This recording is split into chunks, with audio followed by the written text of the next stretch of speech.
I read your obituary for breakfast this morning.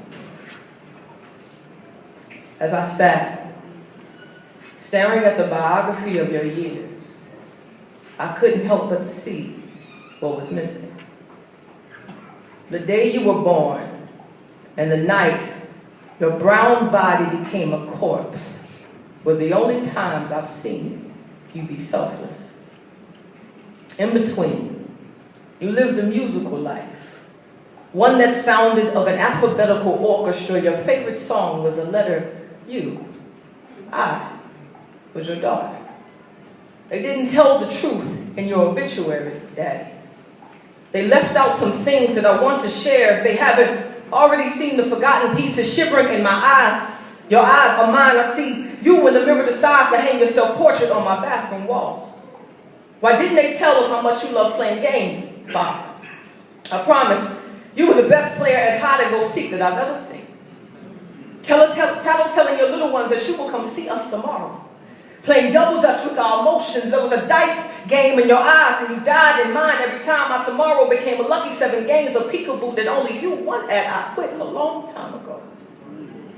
Who would tell them of the day that we sat face to face, child to parent, father speaks, I love you, but if you and your siblings never wanted to speak to me again, I wouldn't care. Daughter hears the crackling of fire laughing in her heart, burning away any force of trust I could ever have for a man. I saw honesty in your eyes at that moment, and it scared the vulnerability out of me. I wish they would have mentioned how much you love swimming, Daddy. I would have asked if you could hear the ocean beneath my sarcasm. Smell the sandstorm in my skin. I have spent years swallowing every hourglass I can find, attempting to steal back the time we had that was drowning yourself in shark-infested seas. A week before your obituary was written, I received a text from a friend that read, "Sorry about your dad," with a comical way to find out that your father is gone.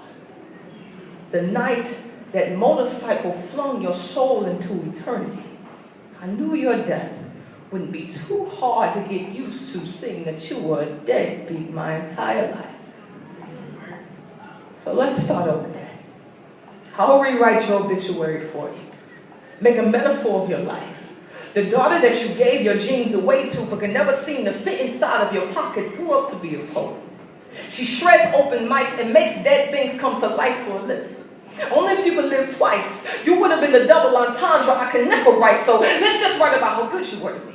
How you told me how I was beautiful, so I didn't have to murder my integrity to resurrect my dying self-esteem. Held your daughter to your chest till she heard your heart split itself into a lifetime of I love yous that choked out her addiction to affirmation from other fatherless fiends. Daddy, I would tell them how you made me feel worth it, so I never had to buy back my soul from bankrupt sheets belonging to little boys that were too poor to purchase my body with a bended knee. Daddy, I will tell them how you kept every promise that crawled out of your hands and into my memory, so it was easier for me to believe that my Father in heaven isn't a liar like my daddy on earth. My name is no longer amnesia. You cannot forget to tell them the day that you lived to walk your daughter down the aisle, look her husband in the face and say, "It is I, her father, her protector, her provider, who gives her to you to do the same."